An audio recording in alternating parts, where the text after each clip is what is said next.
Welcome to the Strength and Mobility Podcast with Flow Motion Fitness.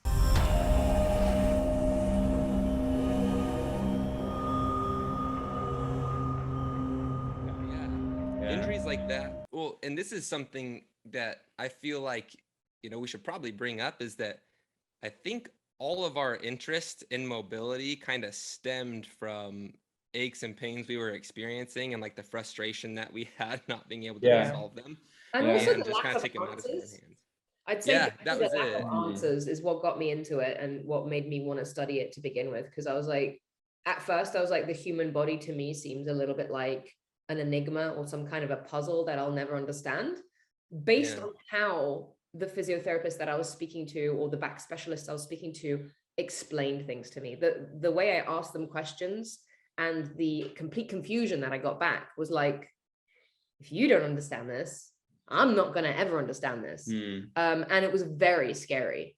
When you start studying it and when you start actually, it's been, I don't know how long, over a decade since I've started researching this stuff and studying it.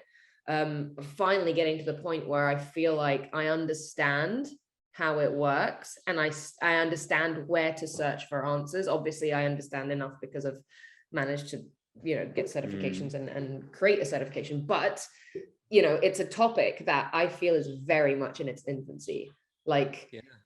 We know a lot now, but it's a tiny, tiny drop in the ocean based on what we could know. Because I think the way that we've seen this topic in the past, which is the human body is very frail and fragile, and that you shouldn't do this and you shouldn't do that, and that's dangerous, and that increases, this motion will increase the shear forces on this joint, and let's just test this movement, but let's do it with a cadaver because that's realistic.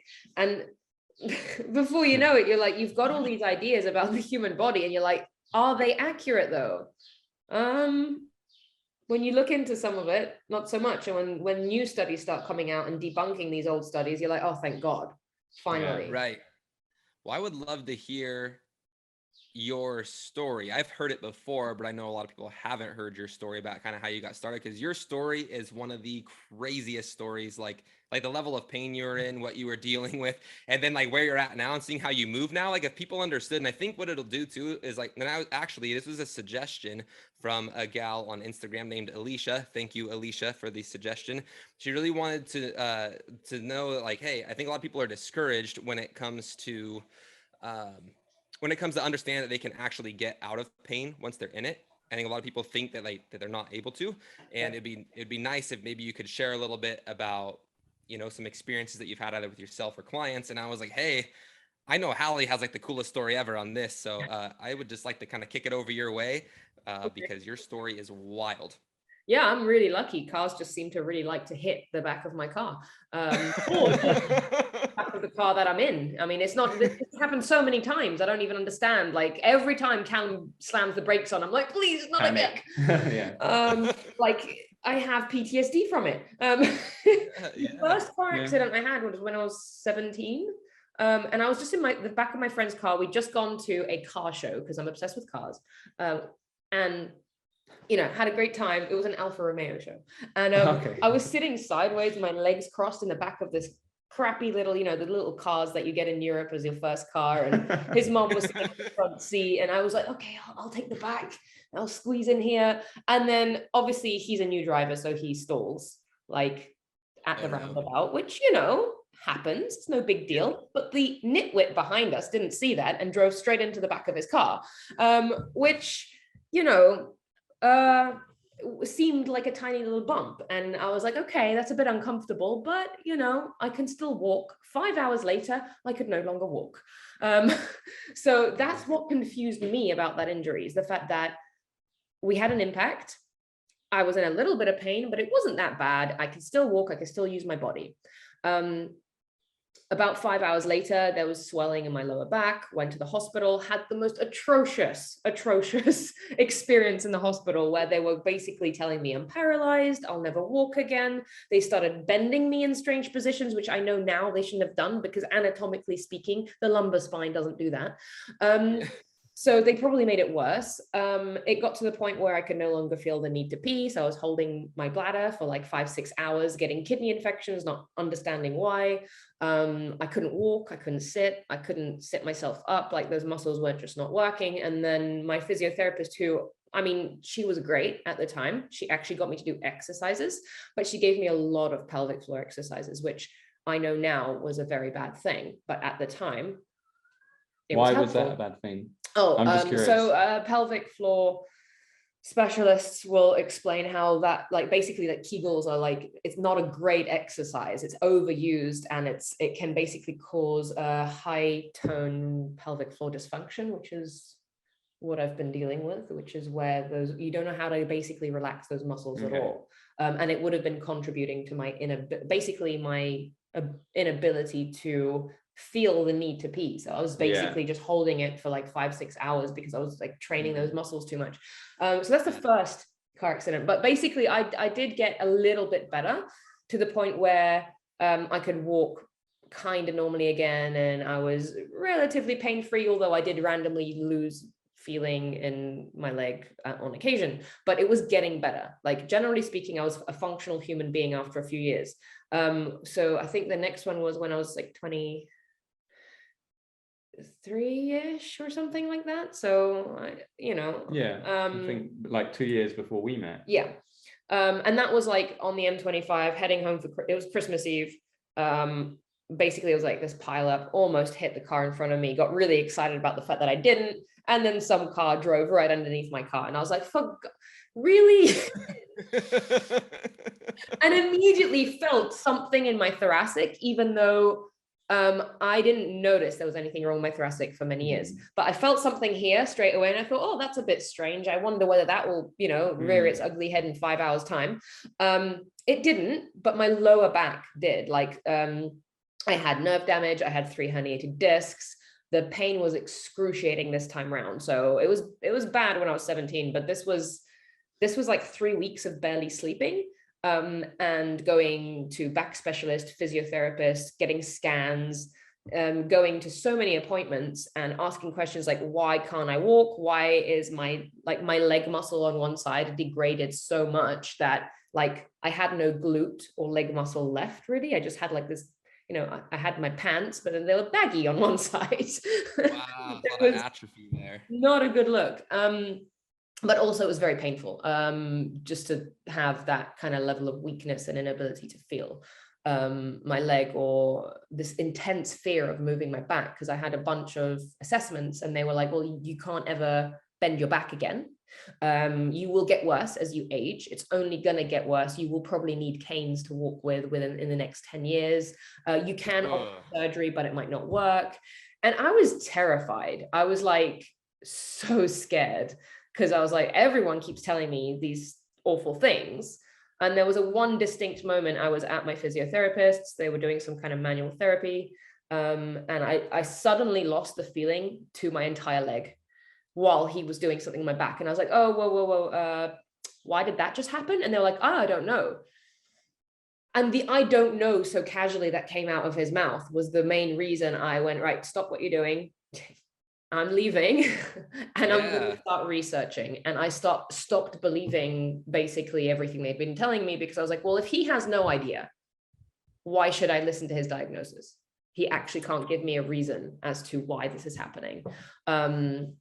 And that's when I started researching it all. But I can relate to what this lady has asked you, which is, like, how do you overcome this feeling of like never knowing if you're going to get better? I was like, well, when you're in pain, it feels like you won't get better. It feels like that is your life now. And the pain overtakes every thought in your body, every thought in your brain, to the point where you can't think straight. You can't think about, I don't know if all of us can relate to the fact that like maybe we've been holding our pee too long and we just can't wait to go pee and be relieved, right? Totally. It's kind of like that. Being in that much pain is like, I can't wait to be relieved of this discomfort. But that never comes. You don't know when it's going to happen. You don't know when you're going to be relieved of the pain, and you don't know if it's going to get worse or better. And obviously like things like cold will make it worse. Things like stress or poor nutrition or poor hydration will make it worse.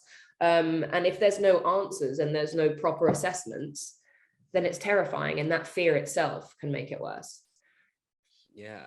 And you want to go ahead? Well, kind of touching on you were talking about that pain, like you're just kind of, in that maybe mindset a little bit, like you don't know, what's gonna happen beyond there. For you, what kept you moving forward? I know we've hung out. I know you're really fascinated by the human body. You love to learn. So beyond that, was that something that carried you through to kind of just keep pushing, or like what was your like kind of inspiration or motivation? Stubbornness. I love it. I can vouch for the stubbornness. I mean, I found it really hard this week just being sick. Like I hate sitting down still, and I hate like not being able to move and do things. And like, growing up, I thought I'd be a skier. I thought that would be my life. I never thought I would be sitting down. I mean, I can hardly stand it. It drives me insane. I do it for work because I have to, but I have to plan movement around sitting down because otherwise I genuinely feel like I'm going crazy. And I was like, well, if someone's telling me that I'm never going to move again and I'm going to just be in pain for the rest of my life, I was like, I would rather die. I can't live like this. So I was like, I'm going to try it anyway, because I need to figure out what I can do. I obviously don't want to get worse. So I was like, well, I'm going to study the absolute daylights out of this until it starts making sense. And I just thought, if it takes 5-6 years, it'll take 5-6 years. So I think it's the stubbornness of just wanting to be able to move, and not like I wasn't willing to accept that as a life going forward, basically. Yeah. You think that muscle memory is a thing?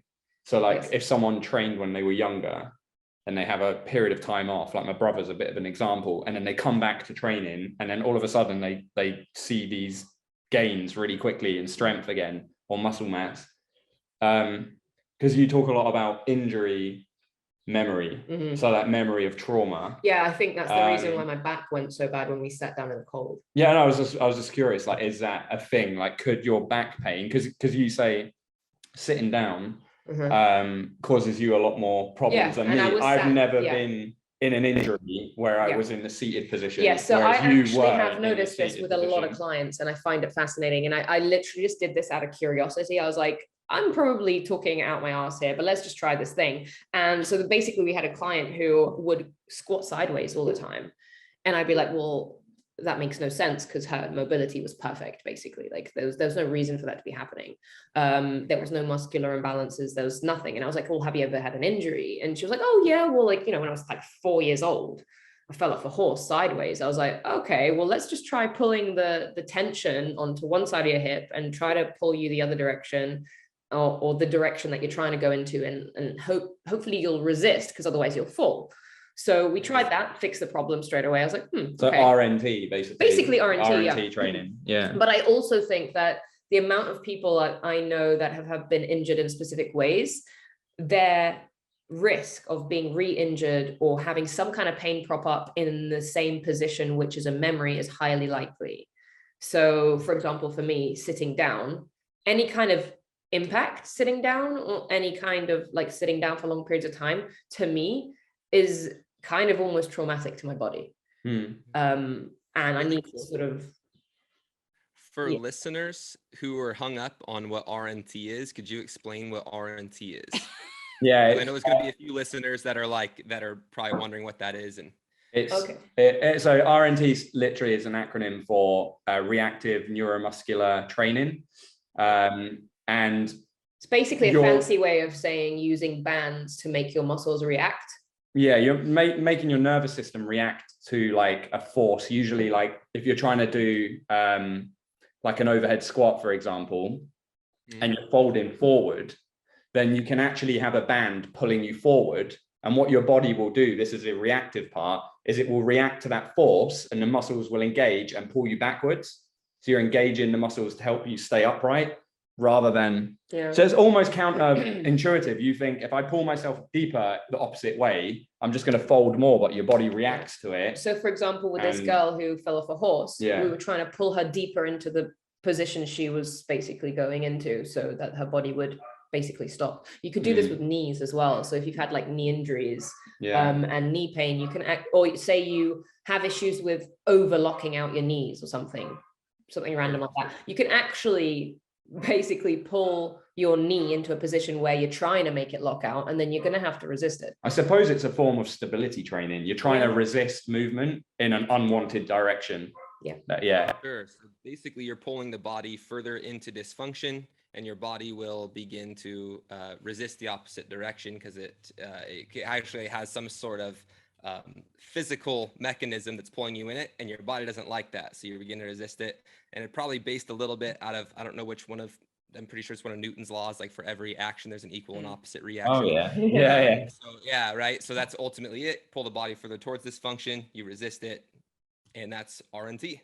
Yeah. In a nutshell, that's it. Yeah. And you can use it with, like Hali said, you can use it in so many, once you understand how it works, you can use it in so many situations. So like how someone was squatting sideways and you used it to pull them into the side they were squatting, was it? So they pulled away. So that they pulled away. Yeah. It was basically like, I think it was a instinctive fear that she had, that obviously she must have hurt herself in that position. And this is very similar to how I used to squat. I used to squat like a skier. I used to just fold forward and not be able to sit myself into a squat. Like now I have a pretty okay squat, but I couldn't actually sit in a squat without falling down. That was like a learned pattern, behavior, right? A learned behavior, because skiers, they fold. Yeah, they fold quite high up. Like RNT pulling you into that, you would react and pull yourself out of it. Yeah, that's cool. So like I remember when like I actually learned to squat with Calum, and Calum was squatting way before me, and he was like, well, let's just try to get you to do this, and I just couldn't. I just couldn't do it. I remember your fear around squatting as well. That too. Like the fear. Because I mean, it was uncomfortable. I had pain. I felt weak, and like, you know, I thought, you know, I'll load myself up and I'll just topple over. It didn't feel stable or safe to do. Now I feel comfortable kind of, you know, dancing at the bottom with weight on my back, but you'd never think it now, because you've got like the perfect squat. It's so good. It used to suck. But I can also vouch for that. Yes. But I'd say in terms of like memory of injuries, I think they're very important. I think anyone that I've ever trained that has had a very specific injury, a lot of the things that we work on is trying to create safety in that position so that it doesn't cause that kind of fear again. But it's also something that I'm like, if you are tired, if you are stressed, if you are hungry, don't do it. Just don't do that position that gives you fear, because you're not going to be able to fully focus and deal with it. Basically, I think a lot of people, like, if there's a position that causes them pain or has caused them an injury, like say someone who did a deadlift with a bent back, okay, and they didn't have the strength for it, hurt themselves, they're going to be fearful of doing anything with a bent back. But in reality, what really does help is training your back to be strong in that position. So, and enter like an exercise like the Jefferson curl.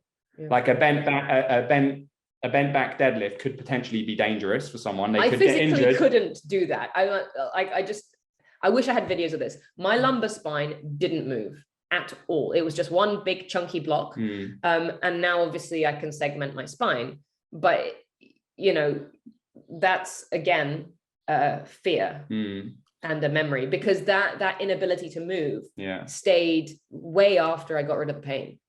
If you implement that bent back deadlift in a different way, then it becomes a Jefferson curl, which can actually heal you. Do you know what I mean? Like, it's all just about, I suppose this comes back to what we talk about quite a lot, is there such a thing as a bad exercise?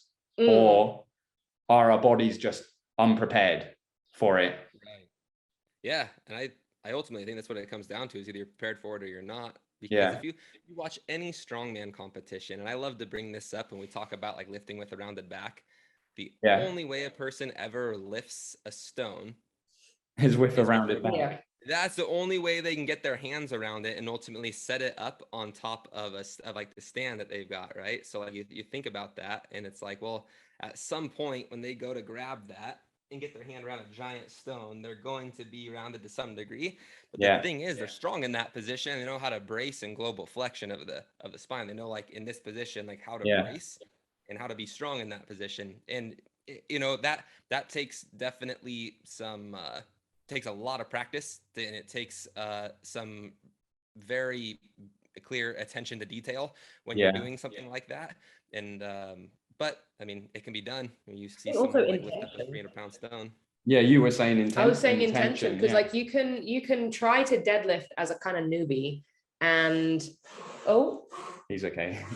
He does that. He just has a reverse sneeze thing. Dog's just being a little attention seeking. Yeah, so you could be like a newbie doing a deadlift, and you can sort of pick up a weight that's far too heavy for you, just force it just out of ego and kind of round by mistake.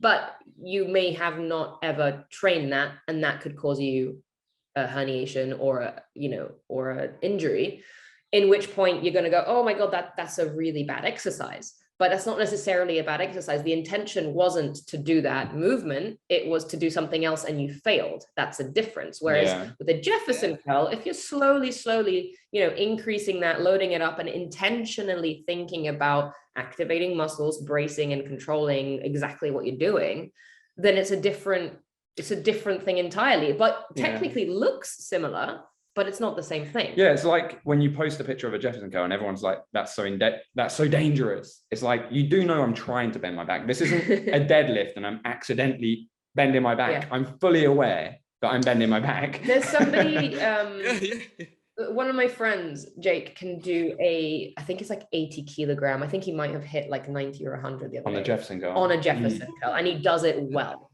And it just blows my mind that the human body can do that, but he does it so perfectly that I don't watch that and worry. I watch that and I'm in awe. Yeah, because he built that up over probably years. Yeah, so years. Definitely. And just to put that into perspective for someone who doesn't understand kilograms, like 100 kilograms is like 220 pounds. Yes. Like, no, that's like it's insane what he can do. It's a lot of weight, Yeah. For a Jefferson curl. Yeah. And I mean, the fact that he could do that, people will look at that and go, oh, that's dangerous. It's like, well, not for him. It's dangerous for me. I haven't built my way up to that, but it's not dangerous for him. Yeah. I wanted to backpedal just a tiny bit, as what we were talking about before with like the memory of injury. Yeah. So I'm currently taking your guys's certification course on mobility, and I'm in module 2 right now. And one of the big things you guys talk about is like the mind muscle connection, right? So you were talking about intentionality behind an exercise, thinking about all your neurons like connected to the muscle. If I'm explaining that correctly. But do you feel like the same underlying principles are kind of there with like the muscle, like those memories with like the injury, like maybe it's like subconsciously as intense? Because I mean, for example, when you've done a movement over and over again, for example, as a skier or a tennis player, you will have carved out that pathway from your brain to the muscle in a very real way. It's actually physically happening in your body. So you can, there's I don't know if there's like a video of, in that module, or maybe it's the next module, of a child doing a cup exercise and a presenter who's in his like 40s doing the cup exercise, and the kid is like not thinking at all because those pathways are so carved out. It doesn't take much energy from his brain to his muscles to create the movement, whereas the presenter, his first time he's doing it, he's really thinking hard. And you can maybe relate to that when you're training. When you first start doing a movement, you're really concentrating hard to do this movement. Whereas later, when you become more experienced and you've done it maybe 100 times, you don't think about it anymore. It doesn't take as much brain activity. It just happens. So that pathway has been basically like quite physically etched out in your body when you've done something many, many times. So if you say you're a skier, obviously my initial reaction to squat will be to get into a ski squat, not into a real squat. So that's the muscle memory in terms of training. But in terms of an injury, like, you know, you're going to have trauma, and I don't think it's going to be etched out in the same way. It's just going to be like this fear of, oh, this position, something happened at this time and I'm not 100% sure about it, kind of thing. But it's not necessarily the same experience. Could the pain signals still be there in that, if you do that exact movement? Would you need to work through that and learn how to breathe through it to get rid of the pain? I'd say pain is multifaceted, full stop. Yeah. So there's like the subconscious level, which is you might not remember you got injured in this position, but your body damn well remembers what position it was. There's that. There's also the weakness that resulted in the inflammation and whatever happened. So say you tore something or you herniated a disc and like the inflammation stopped you moving, caused pain to stop you moving, to stop it tearing further. That's going to cause, like, first of all, just pain from the inflammation, which is horrible. But second of all, it's going to weaken that muscle tissue over time. And say it goes on for a long time without rehabilitation, without proper like addressing of the issue, you could end up 2-3 years down the line with a very weak tissue and fear. And that we do meet a lot of these people where they get in touch with us and they say, hey, I've had this pain and this injury for 4 years. And I'm like, ooh, you've left that a long time. Whereas if someone's come to us and said, oh, I got injured 2-3 weeks ago, can you help me? I'm like, oh yeah, this is going to be easy. But like when someone's been injured for a long time and it's been 4 years, they've been in pain, that's when you're talking about, okay, they've changed the way they move. They've got a very weak tissue. They've got fear and pain in this area. It's suddenly a lot of things going on. If someone was severely injured in a position, because your body, like pain, isn't it your nervous system's response in order to protect you from going into more injury? Yeah. So if someone had a really bad injury in a position, they have more of a pain response because they're weaker in that position. Is it simply because they're weak there and you need to try to convince the nervous system that it's safe, I think, but slowly convince it it's safe so you can get strong in that position, don't have that pain response? That's what it feels like with me with my neck. Yeah, at the moment, like it's like, don't go there, it's painful. Yeah. But if I really calm myself down, breathe, spend a bit of time in that position, the pain response disappears. Yeah. Yeah, and it depends on the issue. Because for example, like say you've just torn a muscle, like you're not going to be benefited by forcing movement or by releasing muscles, like with like say forgot the word, myofascial release work, like that's going to make it worse. But say you do a tiny movement, it can marginally help at the time if you're not re-tearing or doing any more damage. So it really depends on the stage of the injury. It depends on what kind of injury, it depends on how long it's been, it depends how it was done. But ultimately, yeah, I think Nicole's right in that like there is a bit of a memory there, which is something you also have to battle. And sometimes it can be a subconscious kind of thing as well. Yeah. I think the psychological aspect of pain is so fascinating because really, like, if you think about it, when you are afraid of a movement, that in and of itself leads to some sort of movement dysfunction because you compensate. Yeah. You compensate with another movement pattern. And I will be right back. I'm gonna have to go blow my nose. My allergies. But on that thought, I was gonna say it's like that compensation pattern leads to further dysfunction. I'll let you take it away. I'll be back. Yeah, no, Gabe's completely right. It does lead to further dysfunction. So like the way that I used to move after my injury was atrocious. Like I couldn't do movements very well. I couldn't bend down. I couldn't use my lower back. Like this was all ways that I'd learned how to move around the pain. And it can happen in many ways. I mean, I had knee issues for a long time because my muscles degraded so badly after my car accident. What I didn't notice is that I damaged a whole lot of cartilage during ski training, which I never noticed because my legs were so like muscular before. Whereas once they degraded, I was like, oh, well, I don't have anything holding me up. I don't have any stability. And now my knees are killing me and I can't do stairs. So then there's that. Then there was like all these compensations coming from like my knees. Like for ages, I couldn't lunge with my knees going forwards over my toes because it was causing such intense pain. Whereas obviously now I can do all that stuff, but I needed to do a bunch of rehab first. There's so many side effects that happen. is there something, I don't know if it was Gabe or if it was you guys or in one of my classes, like, so each joint has their own kind of movement or range of motion, right? Like, so Yeah. just the shoulder ball and socket. Yeah. So if this is tight, I don't know, or like restricted, does the elbow then, which is that just a hinge joint, start working in a way that it's not supposed to be working? Oh, you're talking about the mobile stable relationship. Yeah. Okay. Yeah, that's interesting. That like the mobile stable and how it works as well. The body's really interesting. That's where we come. That's where the saying comes from, isn't it? Where if you've got pain in your knees, the first place we're going to look is your hips and your ankles. It's usually not pain from the knees. Right. Yeah. If someone says they got an elbow issue, it's like, well, how are your wrists and your shoulder? Yeah. How are they working?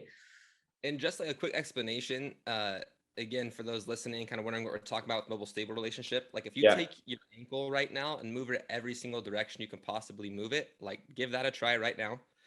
And now try moving your knee all the directions that you can.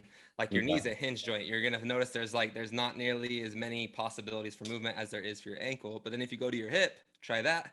You'll notice you can move that all over the place. That's that mobile stable relationship that we're talking about right now. Yeah. And why ultimately knee pain could stem from like a hip or an ankle issue in the example that we're talking about, or, why your elbow could stem from your wrist to your shoulder, because it's weird. We kind of have like a mirror image, high and low between our appendages, like our arm and our leg. Like our elbows the hinge, our knees the hinge, and then we have a ball and socket up top, and then our wrists and our ankles move similarly. So it's pretty fascinating stuff.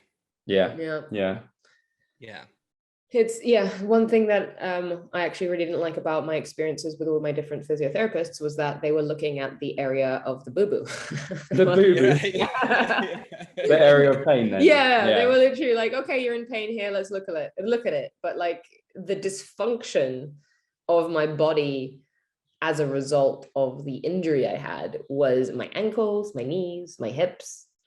My shoulder wasn't working very, very well either. It was pretty much my entire body. And actually, the one thing I forgot earlier was I had nerve damage in my finger that I didn't even notice because I was in so much pain. And it took me about like 2-3 years-ish, maybe 4, before I completely got rid of it. Where every time I deadlift or I'd hold onto a barbell, my hand wouldn't open.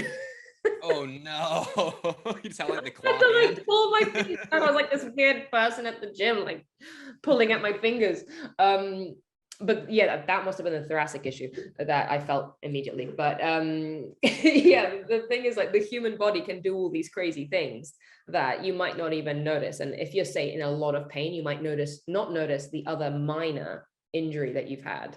And I'd suppose that's where like my thoracic and the pain down my arm was actually a big deal. Yeah. I didn't notice. And I do see this a lot with other people where I'm treating, that they're like, they come to me from knee pain or back pain, and we're treating that. 6 months down the line, they're like, I've noticed this weird thing that keeps happening. And I'm like, let's take a look. And I'm like, oh, that's really bad. How long has this been going on? They're like, oh, I just noticed it, but I think a while.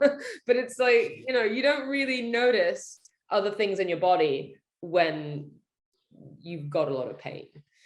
I hope people are starting to take away from this conversation that you can be in a really extreme amount of pain, and like the possibility to get yourself out is still very high. Like you could be in like a pretty dark place from the movement perspective and still get yourself out of it with the right type of approach. And I hope those people are starting to gather from this, because like I said, like Hali has the craziest story out of any of us. Like we've all had our fair share of stuff, but like hers is like a really extreme example, but it just goes to show you what is possible. And if you're not sure how Hali moves, like you should probably go check out her Instagram, because coming from like, we're talking about having trouble walking and then seeing what she can do now, like you're just going to shit your pants. It's crazy. Well, actually, there's a lot of people I know that have had some crazy comebacks. So Mitchell, I think his handle is Human Movement Guy on Instagram. And he had some pretty horrific herniated discs. And his lumbar, like some of his videos beautifully show what my lumbar used to move like. It's just nothing, no movement. Now he does things that I'm not entirely sure how he does, because it's just crazy the level of skill and control that he has. The body's like so resilient. It can bounce back if you give it the right nutrition. Yeah. Nutrition. Yeah. That's something I actually And wanted to ask movement. Nicole, because people do ask me all the time, like, oh, should there be any supplements that I should be taking, or like, is there anything that I should be avoiding? Is that for joint health and muscle, or just in general? Yeah, there's two main things I've noticed. Is like, Yeah. one is sugar and inflammatories don't help with the pain process. I don't know if that's... So I think in terms of inflammation, it's really important to differentiate like acute versus chronic inflammation, right? So acute right after like an injury, like maybe you have a cut on your hand, that can be really beneficial to the healing process. It's chronic inflammation that we really want to, pay attention to. And every single person is different and requires something different. So I just want to put like a disclaimer out there.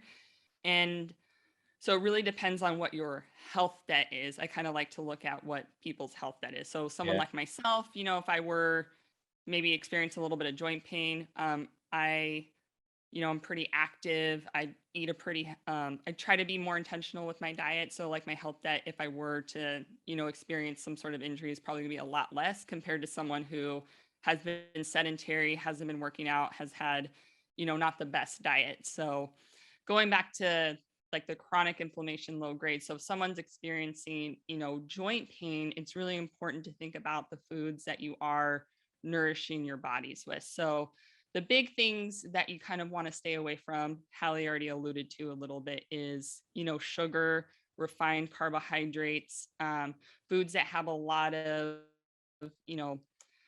I'm forgetting the word, like oils. So like highly processed oils, like hydrogenated oils, vegetable oils. Yeah. So things like that. And it's just because if you think about it, a lot of these foods were just introduced into our food systems within the last 100 years. And so our bodies are not used to recognizing what these foods are. So inflammation in a sense is, our white blood cells, which are part of the inflammation process. These things enter our body. They're like, what the heck is this? And so like slowly over time starts to attack our bodies. And something else that's kind of like fun to think about is 70% of our immune function actually starts in our gut. So that's the first place for a lot of the foods. So whether it's like a food that our body doesn't recognize, or like maybe a food that you're potentially sensitive to, over time, that can really impact our gut, our whole the inflammation process, and just cause like more issues to our joint health. So some ways to kind of combat that is eliminating those foods. But I know here in the States, diet culture is really big, and we tend to focus on what not to eat. And I have found that people have no idea what to eat. They're like, I know I'm not supposed to eat this, but they have no idea what foods they should be eating, to kind of counteract that. So instead of focusing on what not to eat, I'm like, hey, let's go ahead and get some, more whole food carbohydrates. So, fruits, or, wild rice, if they do need a higher amount of carbohydrates, fibers, or fibrous foods. So like, root vegetables or beans. And again, this is going to be different for everyone. So Gabe is someone who can't do beans, whereas I am fine with beans. So I'm pretty bad with beans. And kiwi, I found out yesterday. Kiwi. But some things that you can do, is actually soak these in sprout beans or sprout grains, because that can actually, improve the digestibility. But it's just different for everyone. So I think just, focusing on more like whole food carbohydrates. Like if you were to actually go out in nature and like try to find these foods or make these foods yourself. So trying to stick as close to nature as possible. I know in today's world that can be extremely difficult. And I know in the States right now, food price is a sensitive subject. So it just kind of depends on what your ability is as well too. Additionally, focusing on more, so like I was alluding to those oils a little bit. So just being aware that like certain oils can definitely cause inflammation, and then focusing on just better quality food altogether. So we have industrial kind of farming practices that kind of dominate our food practices over here. So a lot of our, like, I'll just use beef. they tend to eat a lot of grains. Yeah. And I was a dietitian I used to work with. She knew a couple farmers, like if there was like candy or something that was like wrong in a factory, she said that like one farm she knew was getting like Skittles because the S's weren't right. And these animals were actually eating these foods. Yeah. So They you eat think about it. Oh, wow. Yeah. Yeah. Yeah. So, and I mean, that's just like one thing. And like, obviously, like it's Yeah. hearsay, you know, you're kind of hearing it from someone, but like if you're getting your food from like, you know, more like pasture raised animals, so like a cow that's actually eating the grass, like what it's meant to be eating, their fat content is a lot different than those agriculturally raised animals too. Went off on a little tangent. I don't know if I answered your question. No, it does make sense. That's, It's something that I talk about to my clients who experience inflammation and pain. Like I try to get them to have like higher omega-3s in their diet, like wild caught salmon. But grass-fed wild beef. caught is important, isn't it? Because it's like what you said, it's like it's Yeah, important it's what you eat, but it's also important what you eats. So like it's important that your cow eats grass, not corn. It's important. Skittles. It's important that the salmon. It's important that the salmon are eating like plankton and things like that, rather than like pellets with antibiotics in them. Because you're not going to, like you said, you're going to get the wrong balance of omegas. And and I do think it's important to think about, like, you know, if you can't get that wild caught salmon, like I know here it's like what, like 30-50% more cost, which it's hard, like you don't want to put a cost on your health, right? Like this should be really important, but like if you can get like that wild caught salmon or the farm salmon, if it's cheaper, if that's the only thing you can afford, that's going to be still a lot better than like maybe going to a fast food joint. And then you're just kind of you're pointing your life in that direction. Like maybe you're not like 100% there yet, but you're slowly starting to make those lifestyle changes to where it's like, hey, I'm getting used to eating salmon. And then one day I'll be able to put a little bit more money towards it and actually get what my body actually needs. I suppose that's a really good point, because just say someone's in a position, like you said, where they can't, they feel like we're talking now and we're like, get grass fed, get wild, get this, get that, pasture raised, and they can't afford it, can't get hold of it because they're in a small town or whatever. Then like you said, it's good to just get those foods in first of all, because you're still going to get beneficial nutrients from them. It's just, maybe it might be a little bit less quality than something as simple as like avoiding sugar is something that's something you're just taking away. You don't have to like purchase anything for that. One of my clients who had I think he was in his 70s, I want to say, he had really bad arthritis in his knees, and when I first met him, and he kind of hobbled into the gym, and he came from a referral. Someone said, oh, can you help him? And he could barely walk in, and I just thought, oh my gosh, like this is going to be hard work. But with the right regressions, a year later, he was squatting with weight, which was just crazy. But his brother brought him some kind of sugar cane from holiday. He ate it. Next day, he was like, you know what? I'm in agony, and I think it was the sugar. And I was like, I think that's highly likely. Yeah. Like you can see a direct impact of having a vast amount of, a bunch of my other clients actually in America have said that as well. I think Chris Jameson, I think he said something the other day where he said he was busy, he was eating the wrong foods, and then it flared up his injuries. And loads of people talk to me about this, how when they've say gone away for a holiday or they've gone traveling or whatever, they've had no choice but to eat slightly worse diet, and it always impacts their pain. And I just find that quite interesting, how, you know, a few days of eating something else can have such a big impact on our pain. I had a client, this was like when I used to work in the gym, and I would give, I don't really now, but I used to give like nutritional advice to my clients, and I was working with her for her shoulder. There was something wrong with, I think she had shoulder impingement, and we were making progress. Like she was literally back to swimming and stuff. She was in her 60s. She was a little bit older. And the mobility training was dealing with her shoulder, but no matter how much work, this was John Fraser's mum. No matter how much work we were doing, she always had this pain in her hands, and the mobility stuff wasn't really doing anything for it. And I had read that fighters, like MMA fight, mixed martial artists, boxers and stuff, they get pains or like arthritis kind of conditions in their hands from the impact. And that if you take, if you supplement with turmeric, or is it turmeric in the States? Yeah. Curcuma.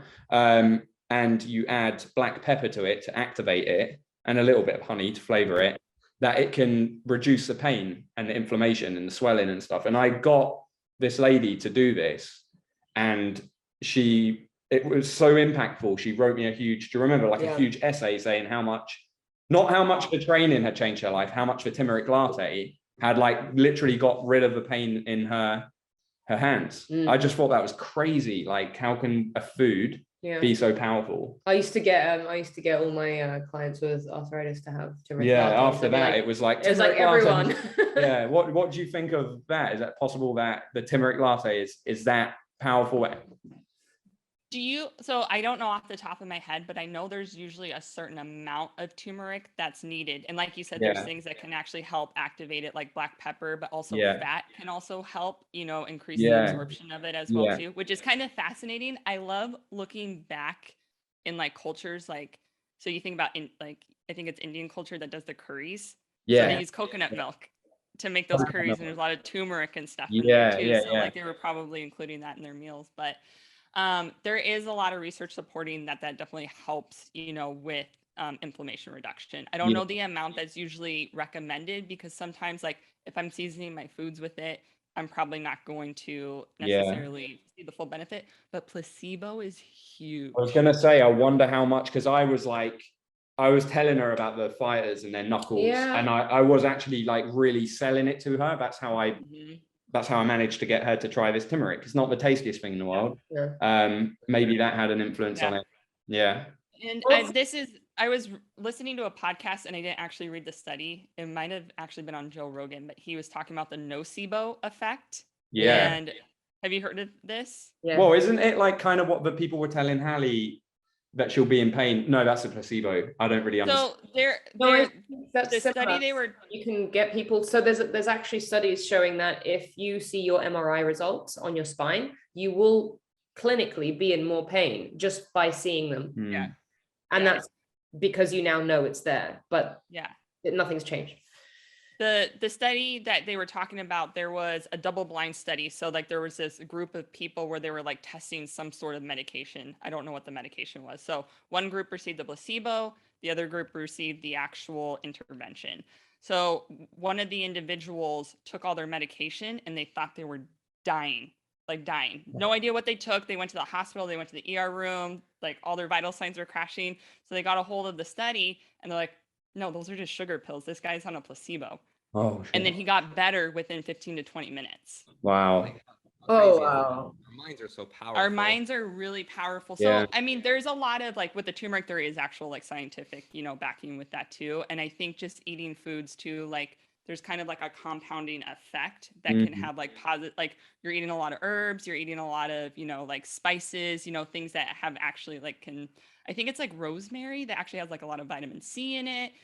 So if you're including a lot of those foods in your diet, and then also you're eating, no sugar or like, more like whole food carbohydrates, good quality proteins, healthy fats, like the compounding effect of that is going to be beneficial for, your health and inflammation as well too. Yeah, your mind is super powerful as well too.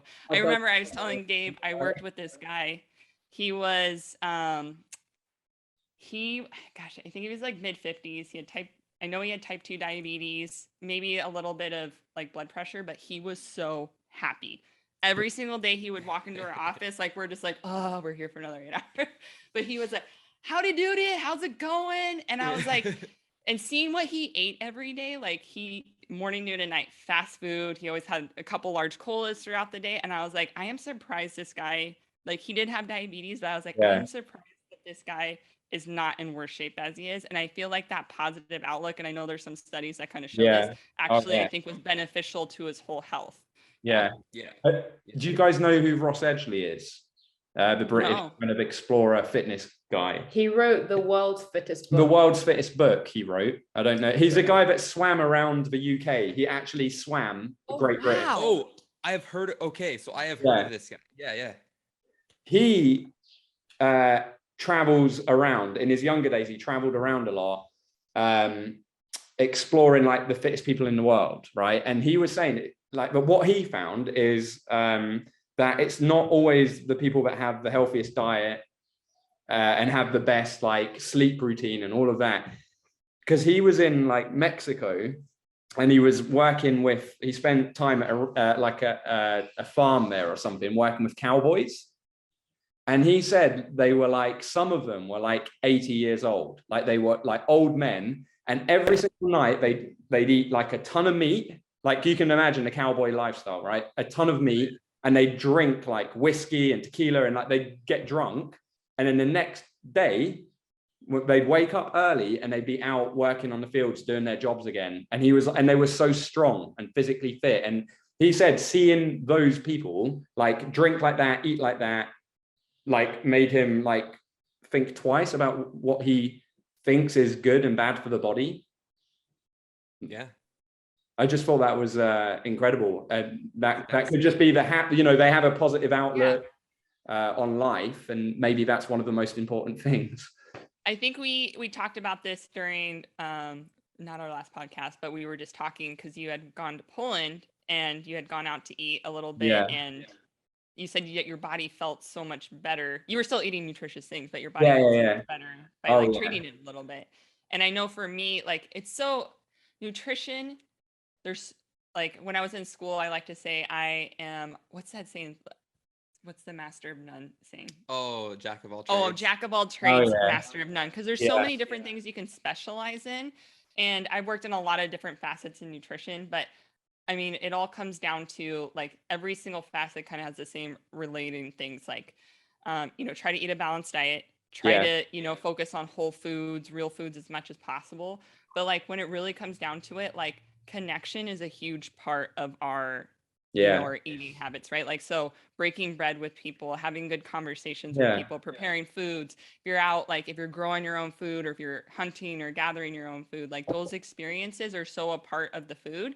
And a lot of times, my last job, I worked a lot with people who had gut health, and a lot of them were stressed out. They were working their jobs. They would take their lunch while they were, working like right in front of the screen. So like they weren't actually like thinking about their foods. And that actually can cause a lot of inflammation and digestive upset as well too, because you're not actually like in the moment, the present, like to actually get your body ready to digest your food. Yeah. If that makes sense. No, completely. Because also you're not chewing your food, you're not getting enough of the digestive enzymes, and And there's been studies to show too, like if you're not chewing your food completely, so like I'll take protein for example. Once it gets down into your small intestine, so like let's just say normally it's like 70% in your mouth, but you only like chew it to 50%. Some of that protein can go down and actually over time can cause inflammation or sensitivity in your stomach as well too. So it's really important, like, being present with your food, eating your food. And I always tell people too, and I totally get it because I'm in those jobs too, where you're just like bouncing around. You don't have time to actually chew your food. Pre-digest your food. So have foods that are like easily digestible. So like maybe less fibrous foods. So like less fiber, or like doing a smoothie, the blender is doing the digesting for you.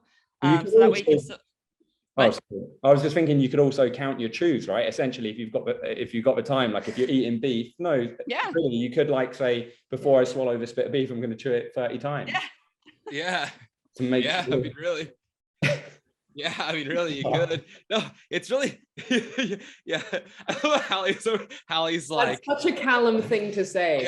Well, this is the kind of stuff he actually tries and starts, like he basically does these things and you're like, what are you doing? And he's like, I'm counting my chews, and you're like, oh, for God's sake. You could. I love it. If you're in a rush, you could like think you've chewed a bit of like a steak enough, but you've swallowed it after like 7 chews. I'm like, all I'm saying is 30. People listening to this are gonna go like, right now I have to count my damn steak chews. Like it's like you got the OCD person listening right now, and they're just like they just like developed a new habit of counting every single chew.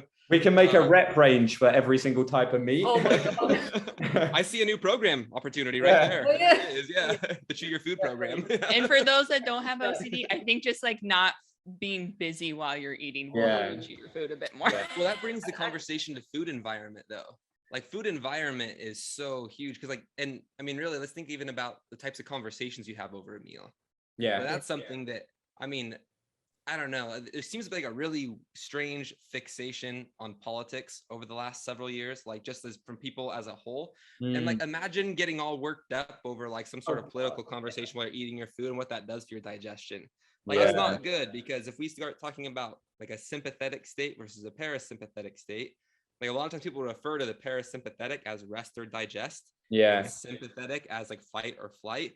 Well, as soon as you get worked up, you're not in the rest and digest anymore. You're actually affecting your ability to digest the food that you're ingesting, which is wild. So like, it's really important that if you're going to be eating a meal, that you're relaxed and enjoying yourself. I think the environment, the company you have, the environment you're in. So if it's like in a nice environment, it's clean, and the music in the background and the taste of the food as well. Like enjoy the taste, enjoy the conversation, enjoy the music, the smell, the atmosphere. Everything has such an impact on the way you feel like about the food and the way you digest it. And ultimately that will have a big impact on how your entire body feels. So not just your stomach and your intestines, and it's just generally your inflammatory response and stuff like that. The food environment wasn't the right term, but no, I mean it is a little bit, but I was going to ask, clients that you've worked with. I know here in the States, and the clients that I've worked with, a lot of people don't want to cook, or they feel really stressed out about cooking. I don't know if you guys have experienced that at all, but kind of what you were talking about, Calum, is a lot of times I'll work with people to be like, hey, like how can we, organize your kitchen a little bit better? How can we organize your fridge a bit better? Like decrease the clutter in there.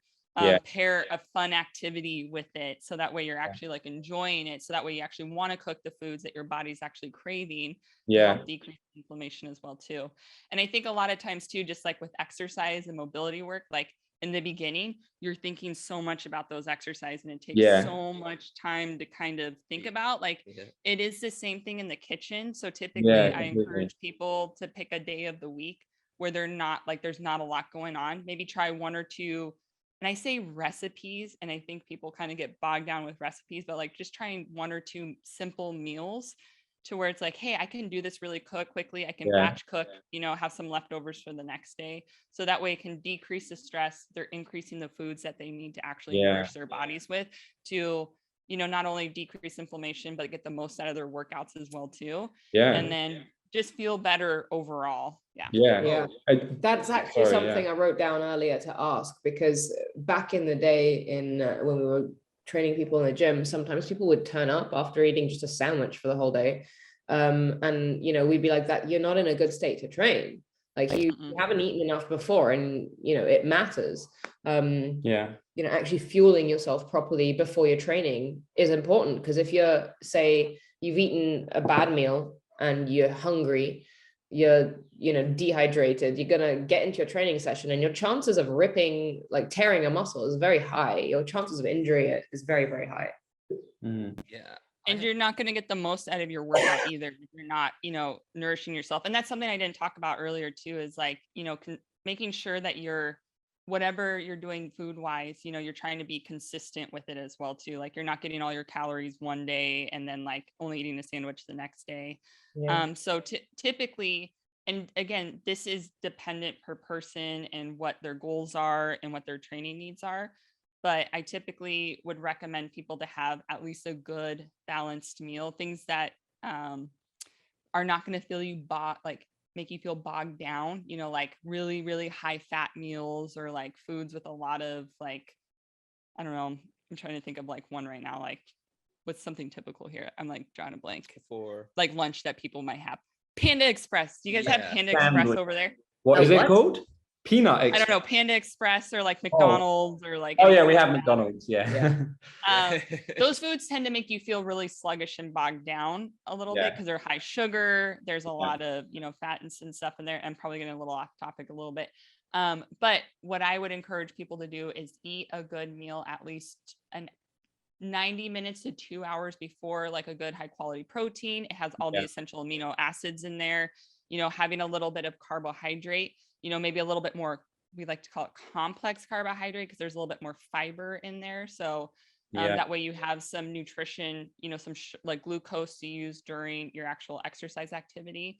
And then closer to your workout, depending on the exercise intensity, what the heat is, what your nutrition is, maybe having a piece of fruit because there's some good like electrolytes in there, like magnesium, potassium, that can actually help with like fluid balance with your exercise too. And before I forget, because I keep hydration is also really important for joint health too. And something, I don't know how your clients respond to drinking more water, but I know in the past, like I've had clients like, well, why do I need to drink water? And or it doesn't taste good or anything else. And so I tend to tell people you don't need to get all of your fluids from water. If you're eating whole food, you can get up to 50-60% of your fluids from foods. So like, fruits, veg, some proteins. It just kind of depends on what you're eating. And then additionally, I like to tell people like kind of like more of a visual, like your body, like we're over like 60 to 70% water. So if you're dehydrated, like a lot of like our joints need water to produce a synovial fluid, right? Like our blood needs water. And so if you're dehydrated, your body is going to prioritize its top organs, like the brain, the heart. So like that's where you're going to feel it first a lot of times is your joint because they're important, but they're not like, they're not life or death. Really quick, for those who don't know the importance of synovial fluid, it's what lubricates your joints. So if you can imagine like a gear that's not lubricated and what that's like, that's basically what's happening if synovial fluid is not being secreted, which is why warm-ups are really important before you exercise. So like all this is kind of tying together with the mobility talks we've been having leading up to this. Is there, this might sound like a silly question, but is there anything that you can drink that's superior to water when you're doing exercise? For example, an isotonic drink or like coconut water? I was going to say coconut water comes to mind. I sometimes dilute real fruit juice in water, and I feel like that kind of works as well. There's carbohydrates in coconut water too, so that can be like a really good accessible energy source during exercise. Or like I like to do tart cherry juice. I just like the taste of it too, and I just dilute it in some water. Or I'll do like frozen berries. I'll take them out like maybe an hour or so before I work out. I put in a little mason jar and then I fill that up in water and there's some juice in there and I just eat the berries. And that's just like my own personal preference too. So cool. I think it just depends on the person. I think really you're go ahead. No, go ahead. I was gonna say, so really like it sounds like what we're talking about here is like nutrient timing. And like so ultimately everything that was brought up there has some form of carbohydrate in it, which is going to increase glucose in the blood that's readily available during exercise. And so if you're going to go do some strength work or some mobility work where there's a lot of tension that you're creating, say like working on end ranges, for example, that glucose is going to be a readily available source of energy, which is why what you're bringing up, like these different fruits and things kind of as like a pre-workout something or this tart cherry juice, all that. So for somebody who maybe is trying to is wondering, can I still have carbohydrate? Because a lot of people are wanting to lose weight too in the middle of all this. Let's be real, it's like part of the fitness industry. It's like, well, if you time your carbohydrate as well, you can get the most bang for your buck when you're ingesting it. And pre-workout and post-workout, good time to have it.